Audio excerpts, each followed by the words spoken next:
Saludos cordiales, gracias Ecuador por estar con nosotros. Uno de los acontecimientos más trascendentes y de impacto planetario para el combate al cambio climático será sin duda el denominado COP21, que se realizará en París a finales de noviembre y los primeros días de diciembre de este año y que reemplazará al Tratado de Kioto. Las políticas públicas en este ámbito, en este sentido, deben estar dirigidas a la mitigación del cambio climático. Es preciso conocer cuál puede ser la afectación en la humanidad de esta realidad y, por cierto, definir la magnitud del daño que estamos provocando, que estamos causando. Alrededor de estos temas continúa la discusión sobre conservación y desarrollo. Muchos países continúan en sus afanes extractivistas sin considerar los daños ambientales que ello puede provocar. Los países industrializados tienen quizás los niveles más altos de responsabilidad sobre las lesiones que produce o que producen al planeta. Aquí en el Ecuador se ha debatido sobre la explotación de los campos petroleros en el Yasuní, por ejemplo. Hay toda una ofensiva por llevar adelante proyectos mineros que siempre causan alguna laceración al medio ambiente. En el marco de estos elementos, el Ecuador ha preparado una agenda común para la lucha contra el cambio climático. Es así que se ha desarrollado en el país, aquí en nuestro Ecuador, el primer taller o conferencia para analizar el Pacto Nacional para una Alianza Climática, justamente con miras al COP21, en donde estarán presentes 190 estados que suscribieron el acuerdo global, que casi podríamos decir o casi podríamos calificar, sin ponernos casi dramáticos, que es el espacio del COP21, digo, es el espacio para definir la permanencia de la vida en el planeta. Nuestros invitados aquí en el programa, en La Polémica, son los siguientes. Está con nosotros Lorena Tapia, ella es la ministra del Ambiente. Agradezco también la presencia de Jorge Núñez, él es especialista en vulnerabilidad, proyecto Tercera Comunicación Nacional sobre Cambio Climático en Ecuador.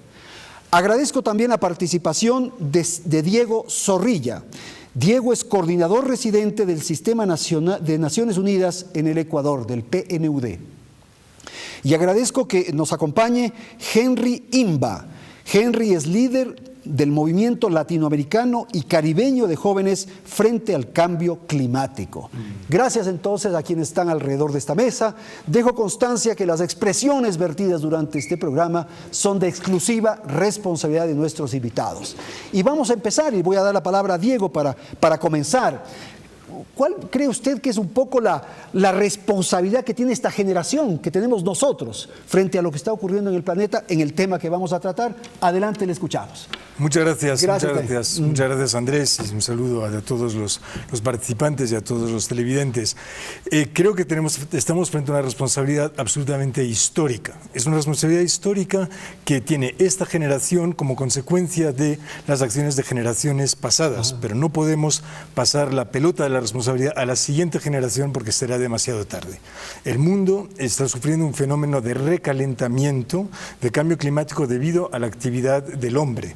La actividad que empezó con la revolución industrial y que ha generado un recalentamiento global como consecuencia de la emisión de ciertos gases en la atmósfera que en estos momentos tenemos que controlar. Si no lo controlamos, se acaba la vida en el planeta en las formas en que la conocemos por lo menos. Es decir, ahora, esto pone en riesgo millones. Parecería, Diego, muy fácil. Llamamos a este encuentro, a esta reunión y decimos, bajemos los niveles de contaminación del planeta para que no haya un cambio climático. Pero eso no es tan fácil, se requiere de una serie de acciones. No es tan fácil porque hay una convención marco de Naciones Unidas adoptada en 1992 y lo que estamos haciendo desde entonces es buscar mecanismos entre todos los países para que los países se pongan de acuerdo sobre un principio claro y muy defendido por el Ecuador y que está recogido en el texto de la Convención, que es el principio de las responsabilidades comunes pero diferenciadas. Es decir, todos los países tienen una responsabilidad común, el planeta es común, los impactos sobre el planeta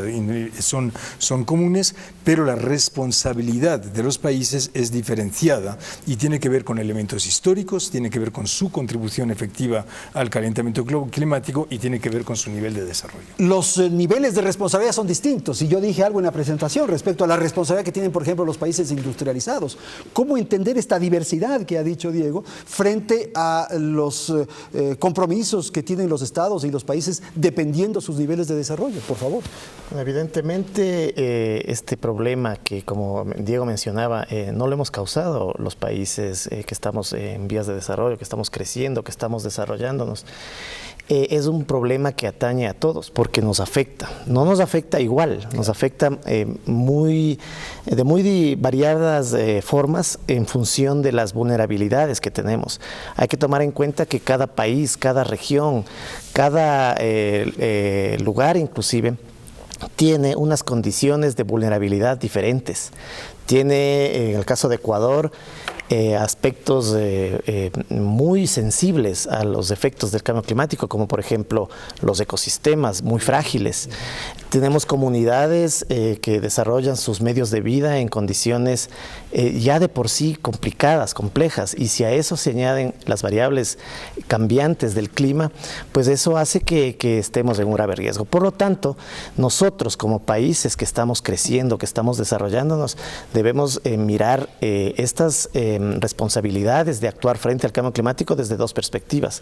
Una, que evidentemente sea que todo el país, en este caso Ecuador y los demás países de la región y del mundo, contribuyan a la reducción de las emisiones de gases de efecto invernadero en la medida de sus posibilidades reales, sin comprometer su desarrollo. Y por otro lado, fundamental, tomar en cuenta que nuestra prioridad es la adaptación al cambio climático, no la mitigación. Porque es la adaptación. Es la adaptación. Pero ¿qué? ¿Tenemos que adaptarnos en qué condiciones, en qué circunstancias? Si llevo el tema al extremo para un poco entender, si en un momento no podemos respirar, por ejemplo, ¿qué? Bueno, esperemos que esa situación no llegue. ¿No nos podemos adaptar a esa realidad? Pues? Sí, las condiciones del mundo y la humanidad, el ser humano es, desde siempre ha estado sujeto a una serie de factores, elementos externos en su cotidianidad, en su entorno, a los cuales la comunidad, inclusive tenemos nosotros acá en el país ejemplos concretos de prácticas ancestrales de adaptación al cambio climático. Porque el cambio climático, si bien ha sido exacerbado, incrementado a partir de la revolución industrial, y se ve, digamos, una causa muy directamente vinculada a la acción del hombre, pero los cambios del clima han sido algo que se conoce como variabilidad climática común a lo largo de los y nos hemos ido adaptando. Y las comunidades, los medios de vida, la gente, tiene que irse adaptando, se va adaptando. Lo que pasa es que ahora esta adaptación tiene que, para poder ser efectiva, ser adecuadamente planificada, no depender de la espontaneidad, sino que tenemos que entrar en un sistema de organización, de respuesta. La adaptación tiene que ser una respuesta frente a los efectos, frente a los impactos, una respuesta efectiva. Ok, perfecto. Henry, usted, la palabra es para usted, por favor. Sí. Bueno, agradecer a Andrés, un saludo a los compañeros panelistas, Diego, un gusto, Jorge, señora ministra. Hay mucha tónica de parte del sector de los jóvenes, la percepción, la Unión Latinoamericana que hemos venido desarrollando desde algunos años atrás en cuanto a tratar temas de cambio climático. Vemos que es una afectación que más allá del impacto ambiental que se pueda generar en nuestros hábitats, va generando impactos sociales. De ahí que empieza desde una comunidad indígena, desde un sector rural, y abarca o lleva esas problemáticas sociales hacia la zona urbana, hacia los sectores, hacia las ciudades élites, hasta nuestras capitales, en donde se generan problemas de contexto más grande y son costos para el Estado y que no estaban en su planificación, pero que obviamente les toca afrontar. Entonces, el sector de jóvenes, el sector de la sociedad civil tenemos que tomar acciones, tenemos que trabajar conjuntamente con los estados, con los gobiernos locales, subnacionales, regionales, en establecer políticas públicas que nos lleven a tomar acciones que nos delineen un camino hacia claro, pero Henry, mejores días. ¿por qué estar en la misma línea, digamos, de los gobiernos? Puede ser que un gobierno esté yendo para un lado, para un extremo, y la posición de ustedes sea del otro extremo. De modo que ahí no hay que ir juntos. Más bien hay que cuestionar, hay que reclamar, hay que protestar, me parece, ¿no? Exactamente. Como el espacio del día de ayer fue un espacio de diálogo en donde convergimos los sectores económicos, sectores productivos, agroindustrias, en la que nosotros exponemos nuestras inquietudes, nuestras problemáticas, y los sectores obviamente ellos exponen qué están trabajando en relación a eso. No solo están trabajando en buscar un rédito económico, también están ya proponiendo en su planificación, en su desarrollo, ya abarcan a la sociedad civil. Los toman en cuenta, escuchan sus posiciones, un poco van en la línea de lo que ustedes están planteando. Pudimos verlo así el día de ayer en el primer encuentro nacional de Alianza Climática. Ministra, ya usted tiene material para comentar, para referir su punto de vista. Me interesó lo que dice Jorge respecto a lo que es adaptación y mitigación. Claro, casi yo diría que entonces, ¿para qué hacemos esta reunión de París que va a haber a finales de este año? Si lo que tenemos que hacer es acomodarnos a lo que venga. Y no creo que es así, me parece. A ver. Bueno, saludo Andrés, un saludo a los que nos están viendo. Hay que tener equilibrio entre lo que acabamos de comentar, adaptación y mitigación. Hay un poco, se adelanta esa precisión que había que comentar. No solo el Ecuador, los países que somos vulnerables tenemos como prioridad la adaptación. Y lo que ha hecho el gobierno nacional, lo ha hecho desde la Constitución ecuatoriana y de manera puntual con proyectos concretos, ha venido trabajando en materia de adaptación.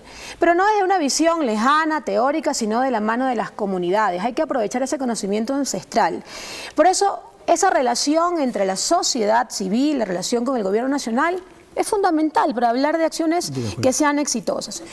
Le puedo mencionar muchas acciones y proyectos de adaptación en que el Ministerio del Ambiente ha venido trabajando, el desarrollo de capacidades, trabajo también de conocimiento y retroceso de glaciares, trabajo también con diferentes sectores industriales en que estamos trabajando también en ese proceso de adaptación. Y no hay que llegar pero ustedes van en la línea de la adaptación. Estamos trabajando en los dos temas. ¿Por qué? Porque la adaptación y la mitigación dentro de la Estrategia Nacional de Cambio Climático constituye ejes temáticos prioritarios. Dos temas diferentes. Me adapto en función de los impactos y también tengo que mitigar para reducir emisiones. Tiene que ser un trabajo conjunto. Es de sentido común, porque uno piensa, Diego, por ejemplo, en la Ciudad de México, en el Distrito Federal, la contaminación es ya emblemática, si cabe el término. Entonces uno dice, bueno, ya me acostumbro, me adapto a la ciudad y comienzo a respirar ese hollín y ese humo de la ciudad. Pero lo que hay que hacer es bajar la contaminación de esa ciudad. Hay que trabajar simultáneamente. Recuerde usted, y es muy importante porque en París vamos a ir países como el Ecuador y quienes somos miembros de la CELAC a exigir la prioridad de adaptación porque no causamos el impacto. Allí viene un tema de financiamiento, transferencia de tecnología, desarrollo de capacidades. Eso nos deben los países desarrollados que han generado realmente el impacto, el cambio climático, el calentamiento global. Pero también si usted solamente trabaja en esa línea, como usted muy bien dice, ¿qué va a pasar si seguimos generando actividades productivas que pudieran aumentar ese impacto, generación de emisiones? Por eso la mitigación también ha venido siendo trabajada. Pese a que el Ecuador es marginalmente responsable del cambio climático. Concretamente, las centrales hidroeléctricas, los proyectos de cocinas, de inducción, el trabajo en residuos sólidos, los proyectos exitosos en materia también de conservación. Son acciones concretas y voluntarias del Ecuador. Eso es muy importante.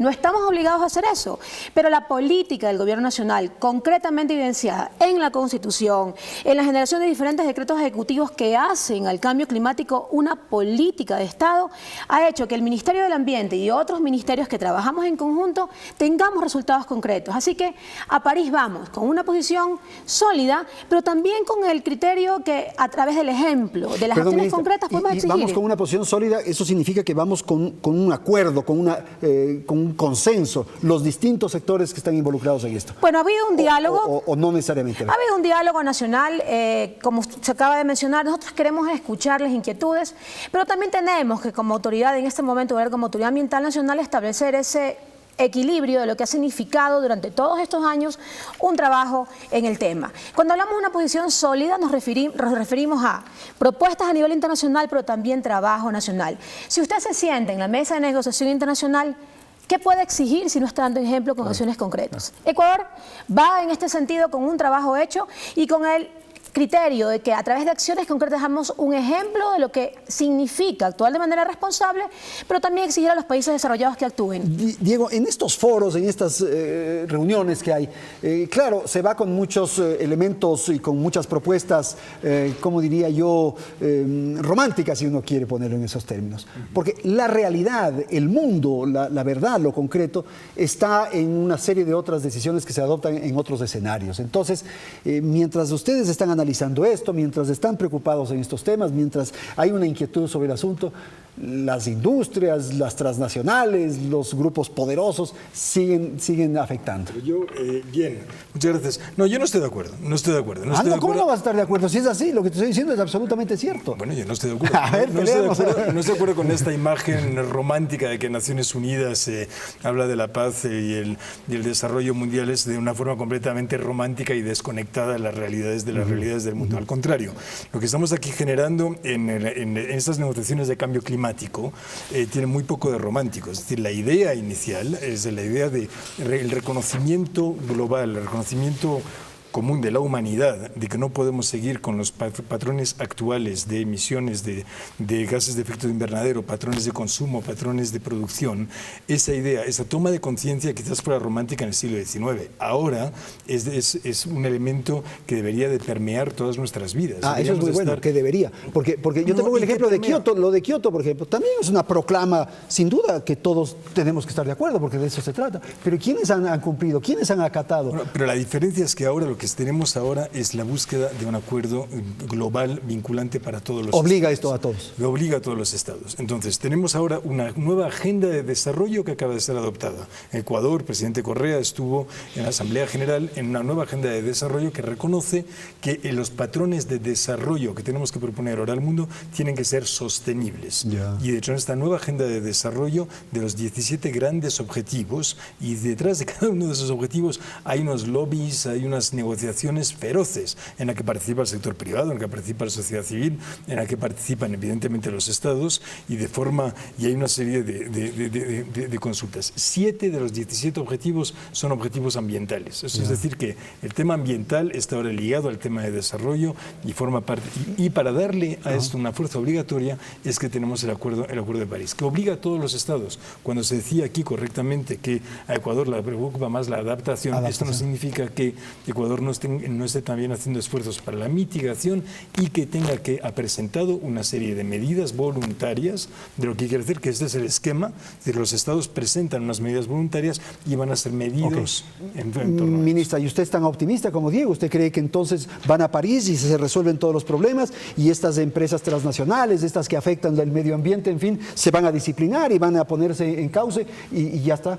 No es así, pues. Bueno, más allá del optimismo, se trata de exigir lo que significa sentarse en una COP de París.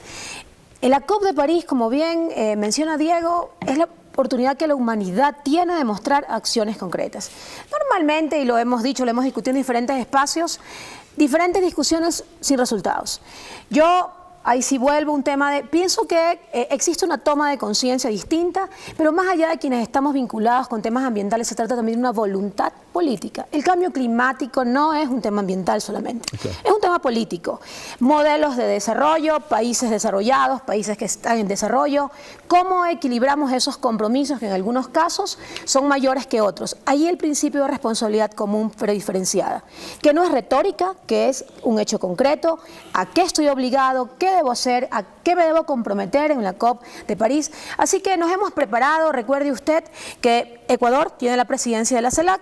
Vamos ahora en los primeros días de noviembre a reunirnos. Es una oportunidad una vez más. Para llevar una sola voz, dice usted. Pensamos como una oportunidad de hacerlo. Hay aspectos que somos parecidos, eso hay que potenciar, las diferencias hay que respetarlas, pero tenemos que ir con una voz más fuerte, con una voz que sea, más allá de lo ambiental, también un aspecto de modelo de desarrollo, una voz desde el punto de vista político. Me interesó lo de adaptación y mitigación, porque es una propuesta que atrae, pero el tema de debate que va más atrás de esto es desarrollo y ambiente, desarrollo y ecología, en fin, como se quiera ver.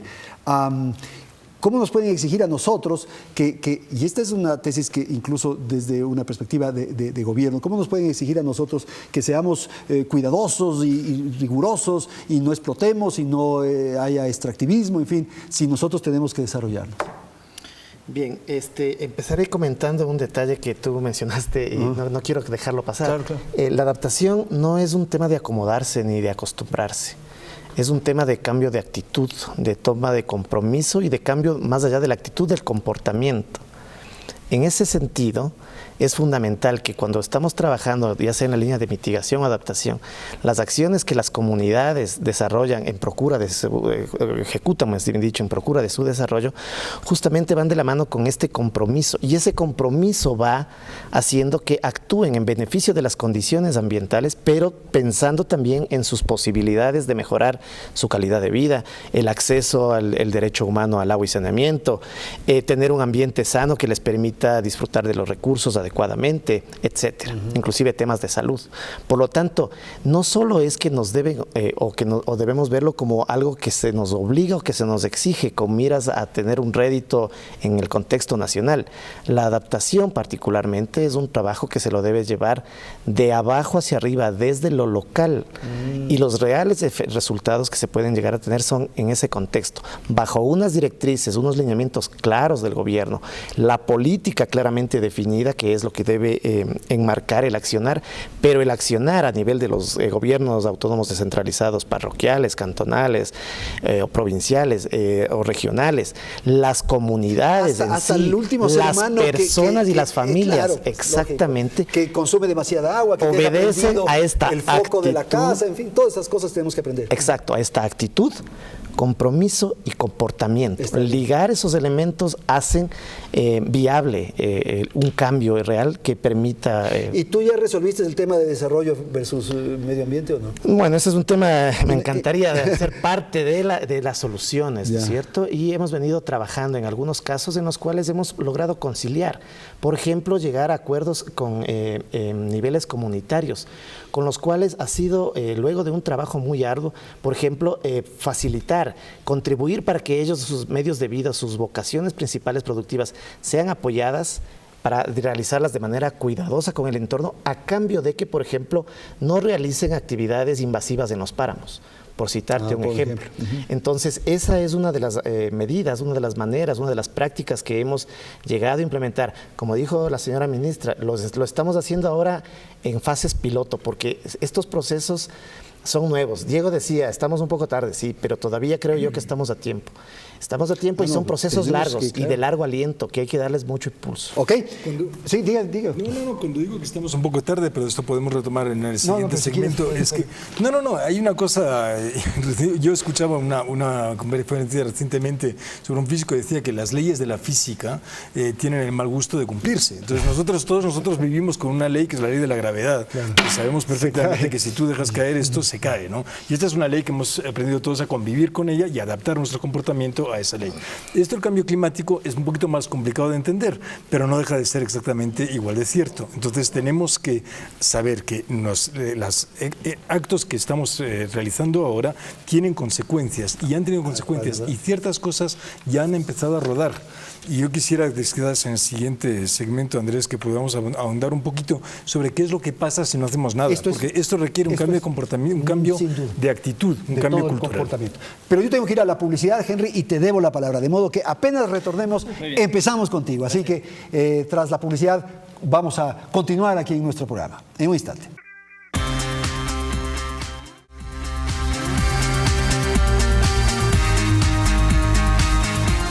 Vamos entonces a la segunda parte del programa y como nos habíamos comprometido, doy la palabra a Henry para que nos hagas conocer tus puntos de vista sobre lo que tratamos en el segmento anterior. Este tema de adaptación, mitigación, el tema de los impactos sociales, el tema ambiental, en fin, lo que tú escuchaste, por favor.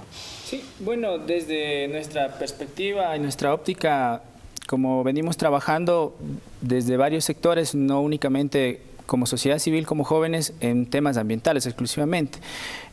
Tenemos organizaciones que trabajan con género, con pueblos indígenas y todo esto. Entonces, en cada una de las agendas de estos sectores, de estas organizaciones que trabajan conjuntamente con nosotros, vemos ya que la problemática, hay afectaciones, como hablamos en el anterior bloque, sociales, que impactan a los jóvenes desde pequeñas edades, desde cortas edades a más grandes, pero viene ahí, como decir, el grado de responsabilidad en donde hablamos de que los jóvenes tienen que estar incluidos ya dentro de todos estos planes de adaptación y de mitigación. Pero, por ejemplo, pero no solo de forma de exclamar o de reclamo, también hacemos propuestas y es uno de los objetivos que estamos presentando llevar ahora a COP21. En Ecuador estamos trabajando con organizaciones de la Coalición de los Bosques, de los sectores de la Amazonía, de los sectores de la costa, de la sierra, en donde las problemáticas de cada uno de los sectores, de cada una de las regiones son diferentes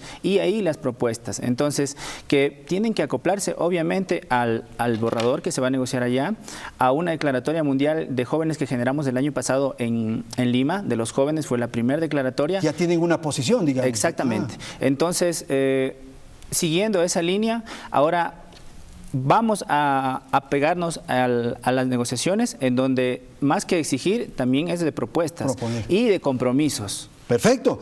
A ver, tal vez un tema que se nos olvidó y que deberíamos haber planteado al inicio. ¿Qué es el cambio climático? A ver. Bueno, muchas gracias. Yo lo explicaría, bueno, el cambio climático es la actividad del hombre, es la actividad humana que genera unos cambios en los patrones de calentamiento del planeta. Es como ponerle una manta al mundo, es como ponerle un jersey grueso al mundo, que lo que hace es que va recalentando la atmósfera. Cuando lo que ocurre aquí es que el Sol golpea la Tierra y cuando el Sol golpea la Tierra, la radiación solar, una parte de la radiación solar es absorbida por la Tierra y otra parte se dispersa en la atmósfera. Con la emisión de gases de efecto invernadero, lo que ocurre es que parte de la radiación que debería dispersarse en la atmósfera se queda precisamente en la atmósfera y ya no sale al cosmos. Y esto lo que va generando es que se va calentando el planeta Tierra. Ha habido cambios en los patrones climáticos a lo largo de la historia del planeta, pero nunca unos cambios tan violentos provocados por la actividad del hombre. Y esto ocurre desde 1850. Es un fenómeno que se conoce desde el siglo pasado, desde el siglo anterior, desde el siglo XIX, y que ha empezado a preocupar seriamente a los científicos desde los años 60.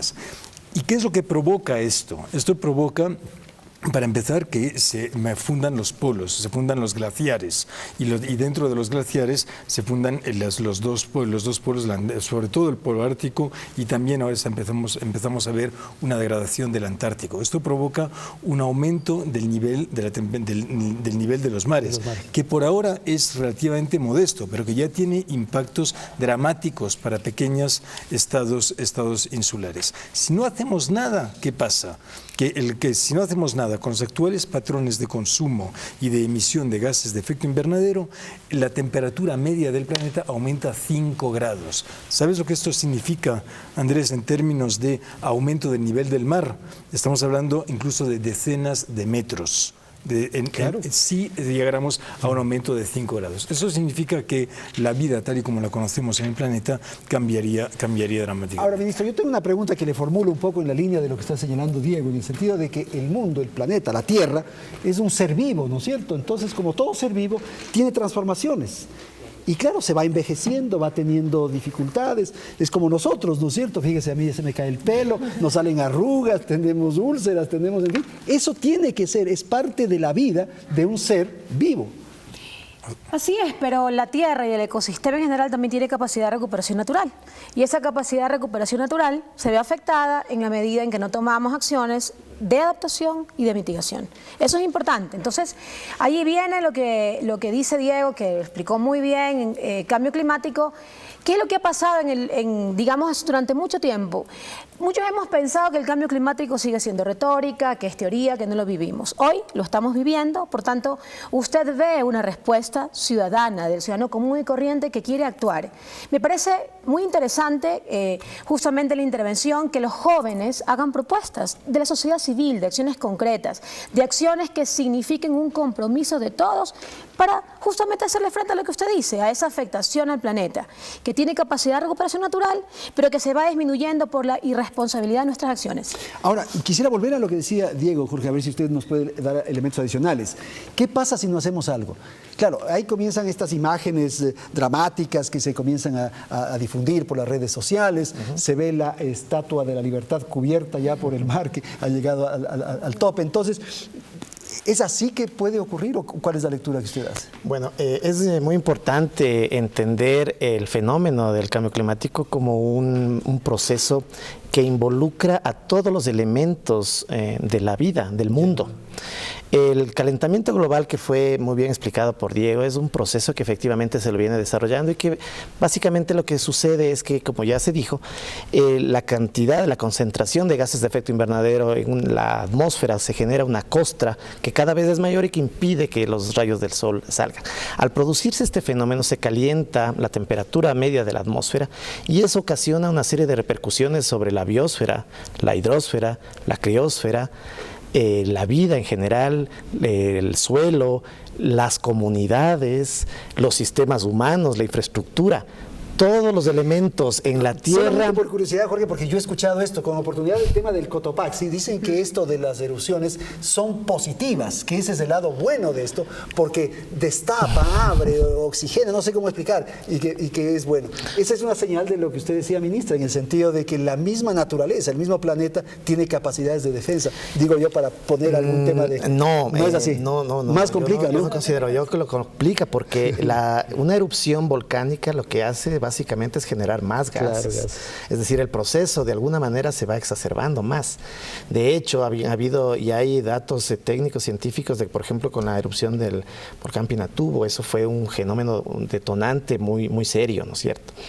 Tendría, si es que quisiéramos encontrarle el lado amable, que no sé si es que sea posible, pero digamos que con una reducción de los glaciares, la cantidad de lahares eventualmente podría ser menor, pero es una estimación muy gruesa. Pero es que son expresiones de la naturaleza. Para volver con el caso que yo decía hace un momento, de que todos envejecemos, a todos se nos cae el pelo, nos nacen estas patas de gallo. Entonces tenemos una espinilla, pues tenemos una espinilla, y es una espinilla porque algo pasa en el organismo y entonces se expresa por la espinilla. Eso pasa con el Cotopaxi, por decir algo. Acabamos muriendo. Entonces estaba a punto de intervenir. Sí, me parece bueno que discutamos. Por ejemplo, porque el planeta tiene que seguir sosteniendo la vida. La principal preocupación aquí es la vida humana y además después la vida de todos los demás seres vivos, ¿no? Y el planeta es lo que sustenta esta vida. Entonces, el estar jugando con este planeta y diciendo, a ver, hasta qué punto va a poder seguir aguantando, realmente es una actitud irresponsable. Lamentablemente, algunos de los procesos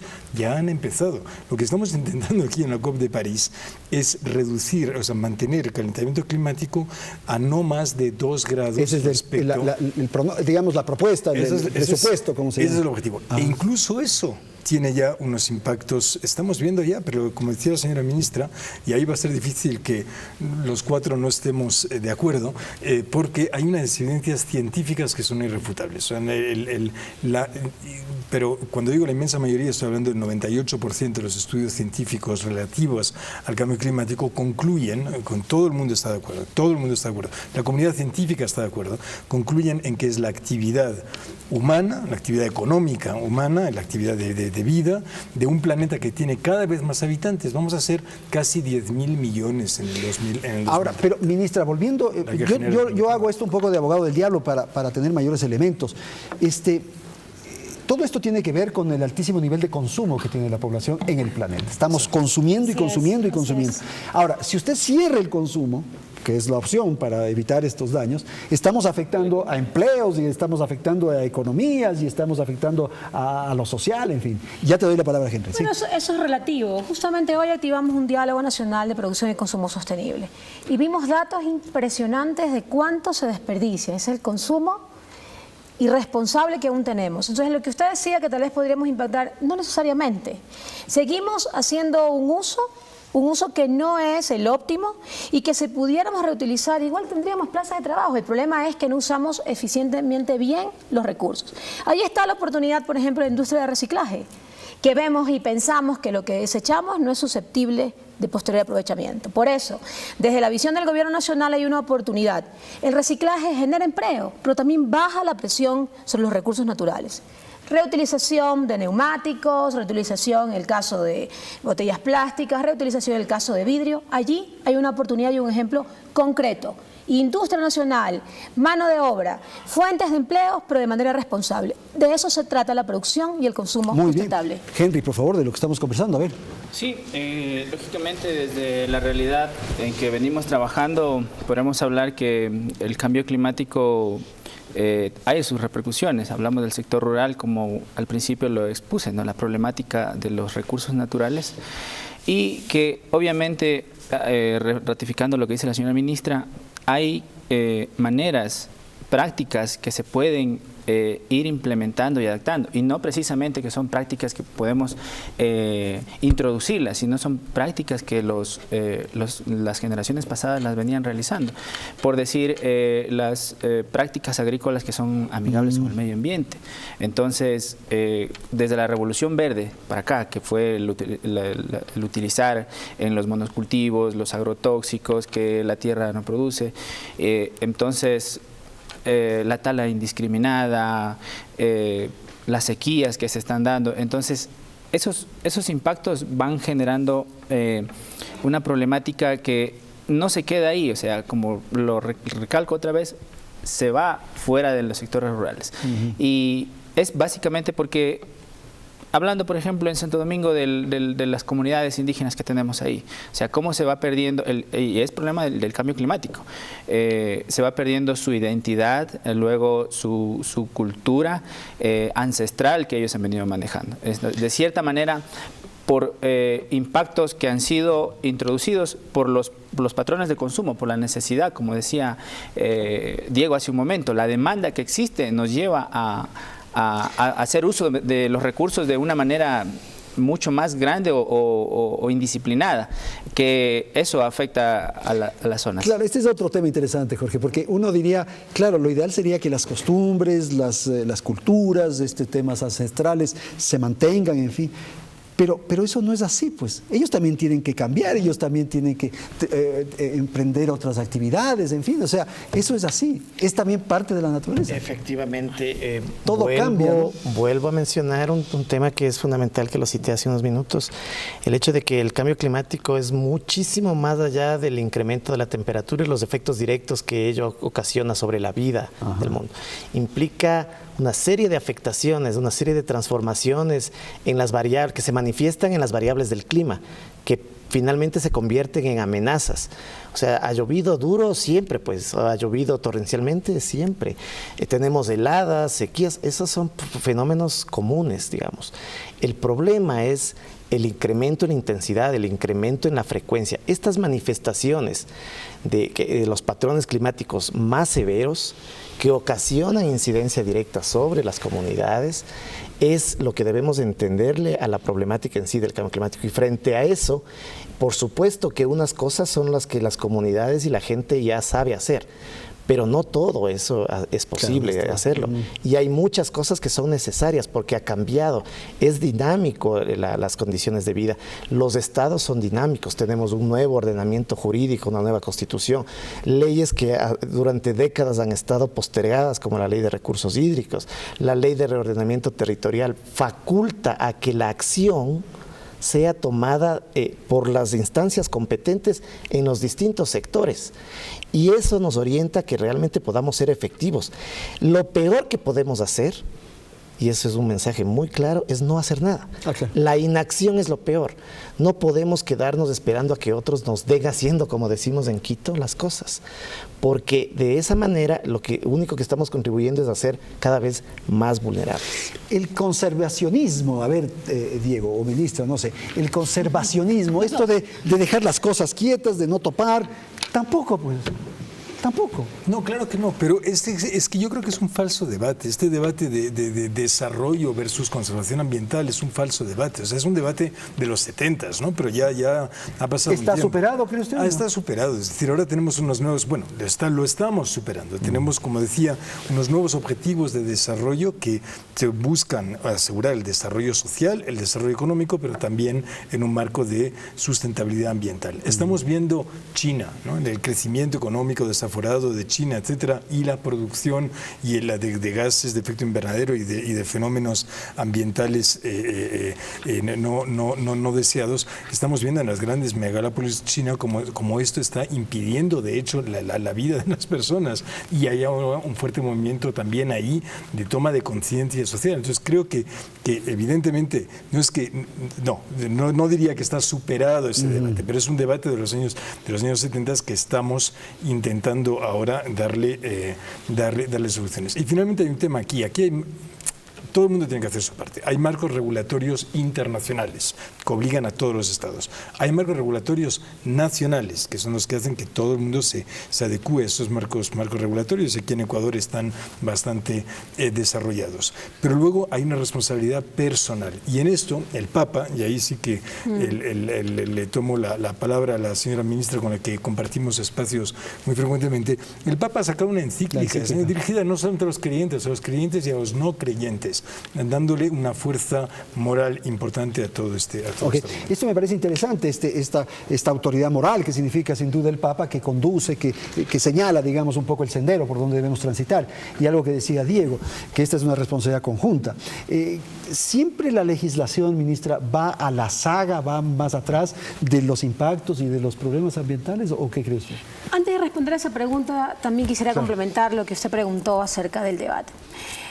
Yo creo que más allá de que sea superado o no, el debate es sano, pero tiene que ser un debate donde ambas partes tengan una postura de escuchar.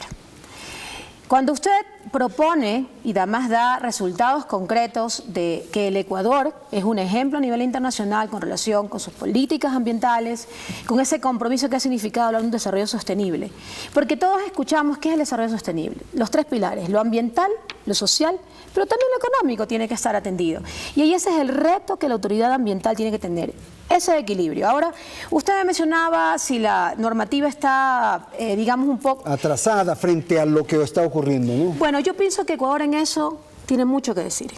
Y a veces pasa que casa adentro somos criticados, pero cuando tengo la oportunidad de ir afuera, Diego y yo hemos conversado también del tema, Ecuador es un referente. Estamos bien. Su constitución, su política clara, pero sobre todo sus resultados. Le voy a dar un ejemplo. Hace poco se discutía que la deforestación de Ecuador iba en aumento. Hace poco la FAO acaba de confirmar que en los últimos 8 años Ecuador ha reducido su tasa de deforestación de una manera histórica. Y eso no es algo gratuito. Han sido su constitución, las políticas con relación a los incentivos que van de la mano del proyecto Sociobosque, que conserva bosques, que conserva páramos, la conservación de los manglares, el proyecto exitoso de reforestación que va de la mano de los gobiernos locales. Estos programas, que los conozco, muchos de estos son muy buenos sin duda, ¿se verán afectados con el recorte presupuestario del próximo año? No, estamos trabajando en que eso no suceda. Tratar de sostenerlos. Por supuesto, déjeme decirle que hay un compromiso más allá del tema ambiental, un compromiso también de territorio con las comunidades. Ellos están comprometidos con la conservación y no ha habido ningún gobierno que haya apoyado más que el gobierno del presidente Correa a los temas iniciativas ambientales. Conservación, reforestación, trazabilidad de madera, políticas de desarrollo sostenible, manejo forestal sostenible. Ok, Jorge, no sé si quiera comentar algo de lo que se ha dicho con un elemento adicional, que es el de lograr de alguna manera que finalmente la población, la comunidad, como se menciona, pero ya en términos mundiales, pueda asumir un compromiso respecto a esto. ¿Usted cree que hay la suficiente conciencia? Y le hago esta pregunta por lo siguiente, no sé si va a ser duro lo que digo, pero en muchos casos hay una especie de medrar también del tema ambiental. O sea, alrededor del tema ambiental hay muchas instancias que se están beneficiando. Y entonces mejor, entre más drama pongamos, entre más oscuro pintemos el panorama, más nos estamos beneficiando. A ver, le pongo este tema que me parece que hay que plantearlo, Diego, ¿o no? Por supuesto. Sí, bueno, mira, el tema es que, nuevamente, reiterar que se necesita un compromiso, una vocación. Cuando tú quieres llegar a incidir y a trabajar con una comunidad, con un gobierno parroquial, por ejemplo, es complicado si esa persona no tiene voluntad política y no está comprometida. Independientemente de su filiación política, creencia religiosa o sexo. O sea, ya supera. Absolutamente trasciende esas cosas porque están relacionadas más con lo que esa persona siente, vive y tiene en su territorio.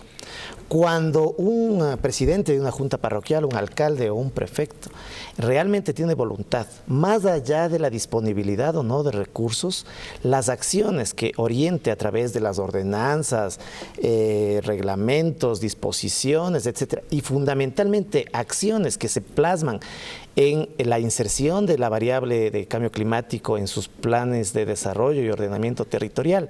Esas son herramientas tangibles y palpables que se traducen en sus programas, en sus proyectos. Claro. Cuando esas acciones, medidas de adaptación, de mitigación, etcétera, pueden ser visibilizadas en sus POAs, en sus presupuestos, ahí llegamos a la acción y pasamos de la retórica a la acción.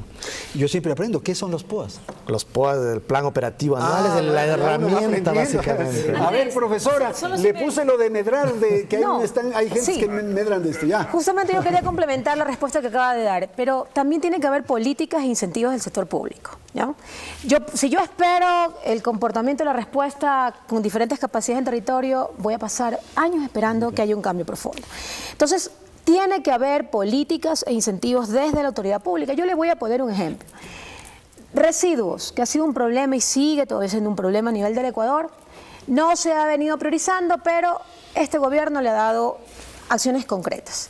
Trabajando en estudios de cierre de botaderos con los municipios, financiados por el gobierno nacional, trabajando en el desarrollo de capacidades de los municipios, pero también generando políticas e incentivos. Por ejemplo, el Ministerio del Ambiente cuenta con un incentivo que se llama Punto Verde y ahora estamos volviendo ciudadanos. Todos podemos hacer algo y los gobiernos autónomos no son la diferencia. ¿Cómo incentivamos? Reconocimientos o incentivos de carácter económico o no económico. Municipios que generen mayor cobertura de áreas verdes, municipios que manejen bien sus rellenos sanitarios. También tiene que haber una motivación desde el sector público. Perdóneme, para hacerlo más fácil, sí, para que le resulte buen negocio, portarse bien. Lo ambiental es un buen negocio, claro. Pero déjeme decirle que las empresas, por ejemplo, que tienen la certificación Punto Verde han ahorrado recursos, agua, energía. Ser responsable ambientalmente es un buen negocio. Sí, claro. Ese es el mundo real. Ese es el mundo real. Esto es una traducción al mundo real de todas estas ideas. O sea, no es una especie de voluntad de unos idealistas por ahí perdidos. Pero, perdón, ministra, me interrumpí. Solo le complemento lo que no le respondí hace un momento, que es el tema del Papa. Y ahí decía, justamente, Diego, cuando tengo la oportunidad de intervenir, siempre menciono la encíclica. El Papa Francisco nos ha dejado con esa encíclica un gran regalo. Vincula algo que para mí siempre ha sido el tema ambiental. Es un tema ético. ¿Qué puedo hacer? No importa de qué color sea, no importa la afiliación política, y ahí déjeme decirle que el Ecuador está dando buenos resultados. Usted ha visto la convocatoria, la iniciativa de reforestación, limpieza de playas, incentivos. Aquí todo podemos hacer desde los diferentes espacios acciones, contribuir, trabajar por aquello que hoy estamos analizando. Cambio climático tiene posibilidad de acción desde la ciudadanía, desde cualquier espacio en que me encuentre. Yo no puedo dejar pasar la provocadora, el provocador comentario de que aquí estamos exagerando la realidad para que... no, pero no me refiero a ustedes, ¿ah? No, yo conozco unas fundaciones, ONGs, en fin, que están en esto, claro. Sí, esto es como decir que los problemas de derechos humanos son creados por las ONGs de derechos humanos, etcétera. Pero, por ejemplo, digo, en el tema de la pobreza, ¿ya? Yo sí creo que en muchos casos, muchas de estas entidades y estas organizaciones, en fin, ¿Les conviene que haya pobres para poner tan cruel la definición? O que ¿Por qué están beneficiándose de eso? O que haya guerras para Sí, poder, sí, para sí, poder atacarlas. claro. Bueno, yo no estoy de acuerdo. Respecto al tema del cambio, o sea, creo que sí podemos ser más eficientes, podemos ser más eficaces, podríamos probablemente hacer más con menos, y en eso estamos intentando. O sea, los que estamos gestionando recursos públicos intentamos precisamente, públicos o privados, pero intentamos ser más eficientes, etcétera. Pero esto no puede llevar, o esta opinión no puede llegar a negar la base científica. Entonces, aquí hay una base científica, me refería antes, perdona Andrés, de nuevo al tema de la... entonces, hay una base científica al tema de la fuerza de la gravedad, que esta la conocemos todos. Hay una base científica que está ligada al cambio climático.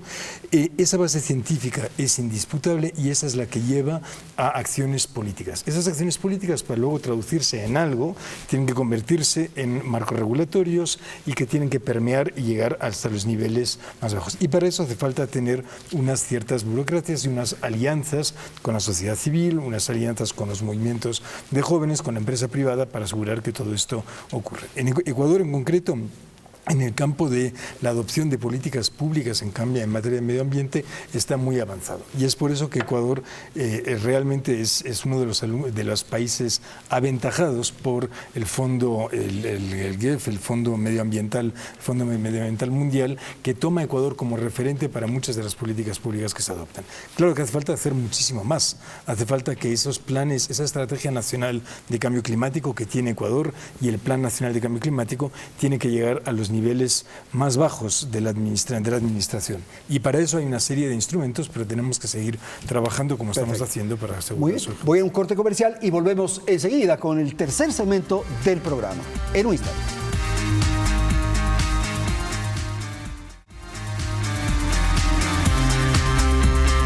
Vamos al segmento final del programa y quiero pedir a nuestros panelistas que hagan una apreciación final respecto a lo que se ha dicho y los desafíos que tenemos. Y vamos a empezar con Henry. Un poco la pregunta que debo formular es, ¿cuál es la expectativa o qué esperamos de la COP21, por favor? Bueno, muy bien. Paralelo a la COP tenemos el evento de jóvenes, la COI, en donde, recalcando lo anteriormente dicho, va a existir también un compromiso, el levantamiento de la voz de los jóvenes hacia la COP.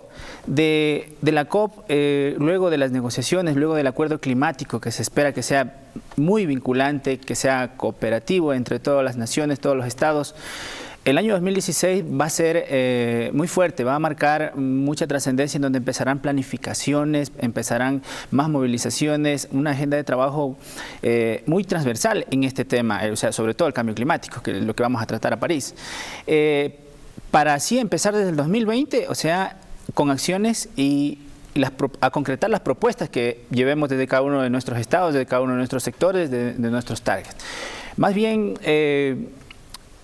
aprovechar al final de este espacio a los jóvenes a levantar su voz como país, desde cada uno de nuestros sectores, desde nuestras organizaciones, más de movilización, a levantar la voz que sea unánime. Los jóvenes somos los agentes de cambio. Desde la plataforma de Doha, en el artículo número 6, se estableció que los jóvenes tienen esa herencia transgeneracional que nos ha tocado, la problemática ambiental que viene de la generación pasada, tomar acciones para dejar un buen referente hacia ustedes tener un buen mundo. Por favor, Jorge, con usted también seguimos. Ya, bueno, yo diría que uno de los retos que tenemos fundamentales es continuar con el trabajo ya emprendido. Se han iniciado una serie de procesos, tanto de la línea de adaptación como de mitigación, que necesitan ser continuados, replicados, escalados, en los cuales se debe encontrar una adecuada sostenibilidad, para los cuales es vital que sean comunicados, socializados. Existen las herramientas.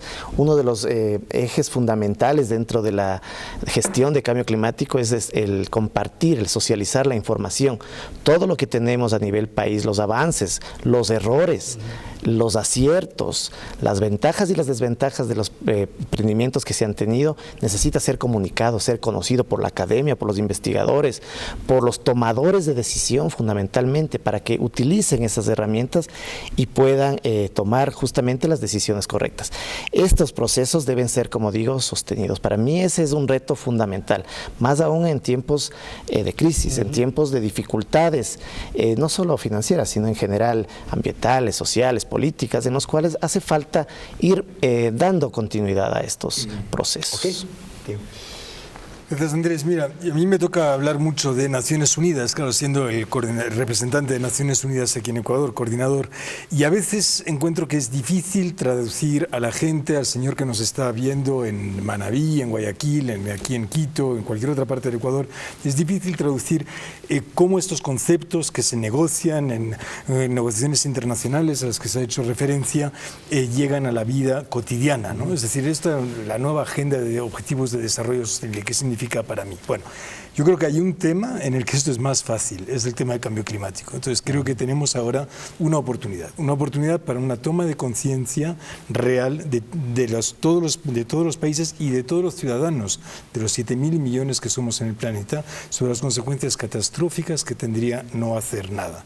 Y eso está basado en una base científica, en una evidencia científica irrefutable. Y tenemos esta oportunidad no solamente de apoyar a los estados que van a adoptar marcos regulatorios, sino un compromiso ético, moral, personal, de cumplir con esos marcos regulatorios y de ir más allá, y de tener alianzas con los gobiernos locales, con la sociedad civil, etc. Ecuador llega a esas negociaciones con mucha solvencia, tiene una serie de propuestas teóricas y una serie de resultados que pueden mostrar que son muy buenos, pero Ecuador es un país relativamente pequeño en el marco de las emisiones de gases de efecto invernadero, que es lo que estamos intentando aquí ministrar. Yo voy a recoger dos ideas fundamentales. El objetivo definitivamente para los países, París, un acuerdo global, pero que sea vinculante para todos, de responsabilidades y acciones concretas. Y el segundo aspecto tiene que ver con lo que el Ecuador ha venido defendiendo por muchos años, lo vamos a hacer de nuevo, justicia ambiental, que está relacionada con el principio de responsabilidades comunes prediferenciadas. Mi responsabilidad tiene relación con los impactos que yo he venido generando. Por tanto, si bien Ecuador es un país pequeño, creo que va a esta negociación con un ejemplo a nivel ético. No soy responsable de las emisiones, sin embargo, estoy actuando. Exigiremos desde la adaptación que los países desarrollados también establezcan su marco de acción. Dejar un mensaje positivo para los ecuatorianos. Ayer tuvimos un diálogo nacional justamente de cambio climático. El nivel de respuesta y el interés de la ciudadanía marca un antes y un después de un Ecuador que hoy está vinculado y comprometido con los temas ambientales. Voy a un corte comercial y volvemos para despedir el programa.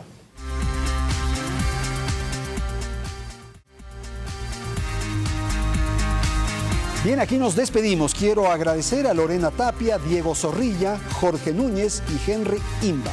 Gracias a ustedes que nos han seguido a través de la pantalla. Felicidades. Hasta la próxima semana.